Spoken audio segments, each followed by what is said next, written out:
ನಮಸ್ಕಾರ. ಈಗ ಮೊದಲು ನಮ್ಮ ಹಿಂದಿನ ಕ್ಲಾಸ್ನ ಚಾಲೆಂಜ್ ಆದ ಮಿನಿಯಾನ್ಗೆ 2 ಕೈಗಳನ್ನು ಹೇಗೆ ಮಾಡೋದು ಅನ್ನೋದನ್ನು ನೋಡೋಣ. ಈ ಕೈಗಳನ್ನು ನಾವು ಮತ್ತೆ ಕೋನ್ಸ್ ಉಪಯೋಗಿಸಿ ಮಾಡ್ತೀವಿ. ಈಗ Shift+A ಒತ್ತಿ ಮೆಶ್ನಲ್ಲಿ ಒಂದು ಕೋನನ್ನು ಆ್ಯಡ್ ಮಾಡ್ತೀನಿ. ಈಗ ಇಲ್ಲಿ ಕೋನ್ ಸೆಟ್ಟಿಂಗಲ್ಲಿ ನಂಬರ್ ಆಫ್ ವರ್ಟಿಸಸ್ 32ನೇ ಇರುತ್ತೆ. ಈಗ ಇಲ್ಲಿ ರೇಡಿಯಸ್ 1ಅನ್ನು 0.2 ಮಾಡೋಣ ಮತ್ತು ಈ ಎರಡನೇ ರೇಡಿಯಸ್ನ 0.1 ಮಾಡೋಣ. ಈಗ ಇಲ್ಲಿ ಡೆಪ್ತಿಗೆ ಬಂದ್ಬಿಟ್ಟು ಇದನ್ನು 0.8 ಮಾಡೋಣ. ಈಗ ಇದು ನಮ್ಮ ಮಿನಿಯಾನ್ನ ತೋಳಾಗಿ ಕೆಲಸ ಮಾಡುತ್ತೆ. ಈಗ ಇಲ್ಲಿ ಲೊಕೇಶನಲ್ಲಿ ಎಕ್ಸಲ್ಲಿ ಸ್ವಲ್ಪ ಈಗ ರೈಟಿಗೆ ಹಿಂಗೆ ತೊಗೊಂಡು ಬಂದು ಹಾಗೆ ಝಡ್ಡಲ್ಲಿ ಅದನ್ನು ಹಾಗೆ ಮೇಲಕ್ಕೆ ತೊಗೊಂಡು ಹೋಗೋಣ. ಇಲ್ಲಿ Y 0 ಇರಲಿ. ಈಗ ರೊಟೇಷನಲ್ಲಿ Y ಆ್ಯಕ್ಸಿಸಲ್ಲಿ ಈ ರೀತಿಯಾಗಿ ಅರೌಂಡ್ 128 ಡಿಗ್ರಿ ತಿರುಗಿಸ್ಬಿಡೋಣ. ಮತ್ತು ಇಲ್ಲಿ ಝಡ್ ಪೊಸಿಷನ್ನ 1.4ಗೆ ಸೆಟ್ ಮಾಡಿಬಿಡೋಣ. ಈಗ ಆರ್ಮ್ ಸೆಲೆಕ್ಟ್ ಮಾಡಿ ಮೆಟೀರಿಯಲ್ ವಿಂಡೋಗೆ ಬರೋಣ. ಈಗ ಮೆಟೀರಿಯಲ್ ಲಿಸ್ಟಲ್ಲಿ ಎಲ್ಲೋ ಸೆಲೆಕ್ಟ್ ಮಾಡೋಣ. ಈಗ ಮತ್ತೆ ಮುಂಚಿನ ಥರ ಇಲ್ಲಿ ನೀವು ಔಟ್ಲೈನರ್ಗೆ ಬಂದರೆ ಈ ಕೋನು ಇಲ್ಲೆಲ್ಲೋ ಕಳೆದೋಗ್ಬಿಟ್ಟಿದೆ. ಇದು ನಾವು ಕಡೆಯದ ಕೆಲಸ ಮಾಡಿದ ಲೆಗ್ 001 ಕಲೆಕ್ಷನಲ್ಲಿ ಹೋಗಿ ಕೂತಿದೆ ನೋಡಿ, ಇಲ್ಲಿದೆ ಕೋನು. ಈಗ ಇದನ್ನು ಡ್ರ್ಯಾಗ್ ಮಾಡಿ ಸೀನ್ ಕಲೆಕ್ಷನ್ಗೆ ಹಾಕ್ಬಿಡೋಣ. ಮೊದಲು ನೆನಪಿಟ್ಕೊಳ್ಳಿ, ನಾವು ಯಾವುದಾದ್ರೂ ಮಾಡೆಲ್ ಕ್ರಿಯೇಟ್ ಮಾಡಿದಾಗ ಅದು ನಮ್ಮ ಹಳೆ ಕಲೆಕ್ಷನ್ನಲ್ಲಿ ಹೋಗಿ ಕೂತ್ಬಿಡತ್ತೆ. ಈಗ ಈ ಕೋನು ಈ ಲೆಗ್ 001 ಕಲೆಕ್ಷನ್ನಲ್ಲಿ ಹೋಗಿ ಕೂತಿತ್ತು. ಇದನ್ನು ಈಗ ಕ್ಲೋಸ್ ಮಾಡಿಬಿಡ್ತೀನಿ. ಈಗ ಈ ಕೋನನ್ನು ಸೀನ್ಸ್ ಕಲೆಕ್ಷನ್ಗೆ ತಂದಿದ್ದೀವಿ. ಡಬಲ್ ಕ್ಲಿಕ್ ಮಾಡಿ ಇದರ ಹೆಸರನ್ನು ಶೋಲ್ಡರ್ ಅಂತ ಕೊಟ್ಬಿಡ್ತೀನಿ. ಈಗ ವಾಪಸ್ ನಮ್ಮ ಸೀನಿಗೆ ಬಂದು ಇದನ್ನು ಸೆಲೆಕ್ಟ್ ಮಾಡಿ Shift+D ಒತ್ತಿದ್ರೆ ನೋಡಿ ಇದು ಡೂಪ್ಲಿಕೇಟ್ ಆಗತ್ತೆ. ಈಗ ಡೂಪ್ಲಿಕೇಟ್ ಆದಮೇಲೆ R ಒತ್ತಿ Y ಆ್ಯಕ್ಸಿಸಲ್ಲಿ ಇದನ್ನು ಈ ರೀತಿಯಾಗಿ ತಿರುಗಿಸ್ಬಿಡೋಣ ಈ ಡೈರೆಕ್ಷನ್ಗೆ.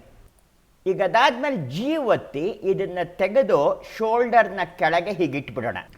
ಈಗ ಬೇರೆ ವ್ಯೂನಲ್ಲೂ ನೋಡೋಣ. ನಂಪ್ಯಾಡ್ 7 ಒತ್ತಿ ಟಾಪ್ ವ್ಯೂಗೆ ಬಂದು ನೋಡಿ, ಇದು ಸರಿಯಾಗಿದೆ. ಈಗ ಮತ್ತೆ ನಂಪ್ಯಾಡಲ್ಲಿ 1 ಒತ್ತಿ ಫ್ರಂಟ್ ವ್ಯೂಗೆ ಬರೋಣ.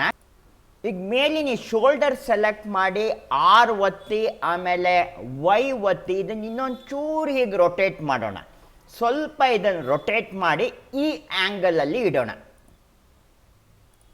ಆಮೇಲೆ ಕೈಯನ್ನು ಸೆಲೆಕ್ಟ್ ಮಾಡಿ ಸ್ವಲ್ಪ ಮೇಲಕ್ಕೆ ಮೂವ್ ಮಾಡೋಣ.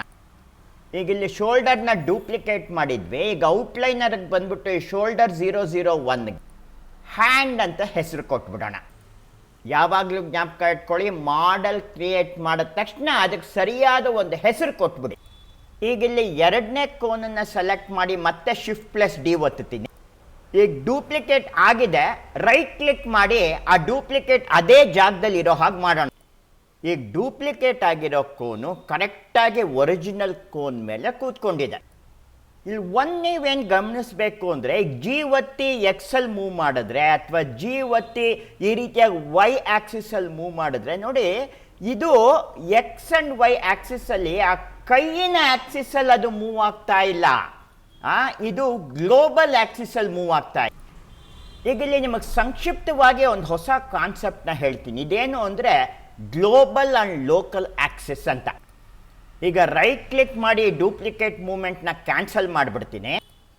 ಈಗ ಇಲ್ಲಿ ಮೇಲ್ ಬಂದು ಈ ಮೆನುವಿನಲ್ಲಿ ಈಗ ಇಲ್ಲಿ ಆಕ್ಸಿಸ್ ಗ್ಲೋಬಲ್ ಅಂತ ಸೆಟ್ ಆಗಿರೋದು ನೋಡ್ಬೋದು.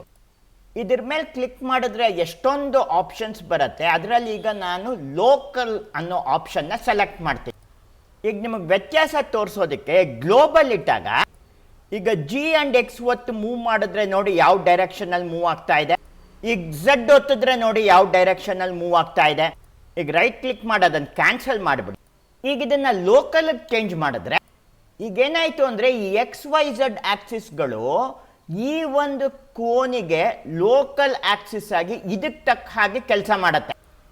ಈಗ G ಮತ್ತು X ಒತ್ತಿದ್ರೆ ನೋಡಿ ಈ X ಆ್ಯಕ್ಸಿಸ್ಸು ಆ ಕೋನ್ ಎಷ್ಟು ಆ್ಯಂಗಲಿಂದ ತಿರುಗಿದೆಯೋ ಅಷ್ಟು ಆ್ಯಂಗಲ್ಗೆ ತಿರುಗಿಬಿಟ್ಟಿದೆ ನೋಡಿ. ನಾವು ಆ ಕೋನ್ನ ತಿರುಗಿಸಿರೋದ್ರಿಂದ ಆ ತಿರುಗಿಸಿರೋ ಆ್ಯಂಗಲ್ಗೆ ತಕ್ಕಂತೆ ಆ ಆ್ಯಕ್ಸಿಸಲ್ಲಿ ಅದು ಎಕ್ಸ್ ಆ್ಯಕ್ಸಿಸಲ್ಲಿ ಮೂವ್ ಆಗ್ತಾ ಇದೆ. ರೈಟ್ ಕ್ಲಿಕ್ ಮಾಡಿ ಮೂವ್ ಕ್ಯಾನ್ಸಲ್ ಮಾಡಿ. ಈಗ G ಆ್ಯಂಡ್ ಝಡ್ ಹೋಗ್ತಿದ್ರೆ ನೋಡಿ ಅದು ಕರೆಕ್ಟಾಗಿ ಕೈಯಿನ ಆ್ಯಕ್ಸಿಸಲ್ಲೇ ಮೇಲೆ ಕೆಳಗೆ ಮೂವ್ ಆಗುತ್ತೆ. ಇದನ್ನೀಗ ಸ್ವಲ್ಪ ಕೆಳಗೆ ತರ್ತೀನಿ. ಈಗ ಎಸ್ ಒತ್ತಿ ಝಡ್ ಆ್ಯಕ್ಸಿಸಲ್ಲಿ ಇದನ್ನು ಸ್ವಲ್ಪ ಸ್ಕೇಲ್ ಡೌನ್ ಮಾಡ್ತೀನಿ. ಈ ರೀತಿಯಾಗಿ ಸ್ವಲ್ಪ ಸ್ಕೇಲ್ನ ಚಿಕ್ಕದು ಮಾಡ್ತೀನಿ ಇದನ್ನು. ಈಗ ಇಲ್ಲಿ ಸೆಟ್ಟಿಂಗಲ್ಲಿ ಝಡ್ಡಲ್ಲಿ ಇದನ್ನು 0.3 ಮಾಡ್ತೀನಿ. ಇಲ್ಲಿ ನೋಡಿ ಓರಿಯೆಂಟೇಷನಲ್ಲಿ ಇದು ಲೋಕಲ್ ಅಂತ ತೋರಿಸ್ತಾ ಇದೆ. ಈಗ ಜಿ ಮತ್ತು ಝಡ್ ಒತ್ತಿ ಇದನ್ನು ಕೆಳಗಡೆ ತೊಗೊಂಡು ಬರ್ತೀನಿ. ಈಗ ಮತ್ತೆ ಎಸ್ ಒತ್ತಿ ಓವರಾಲ್ ಇದನ್ನು ಒಂದು ಸ್ವಲ್ಪ ದೊಡ್ಡ ಸೈಜ್ಗೆ ಹೀಗೆ ಸ್ಕೇಲ್ ಮಾಡಿಬಿಡ್ತೀನಿ. ಈ ರೀತಿಯಾಗಿ ಆ ಕೈ ಹಿಂದಿನ ಕೋನಿಗೆ ಮ್ಯಾಚ್ ಆಗೋ ಹಾಗೆ ಇದನ್ನು ಸ್ಕೇಲ್ ಮಾಡಿಬಿಡೋಣ.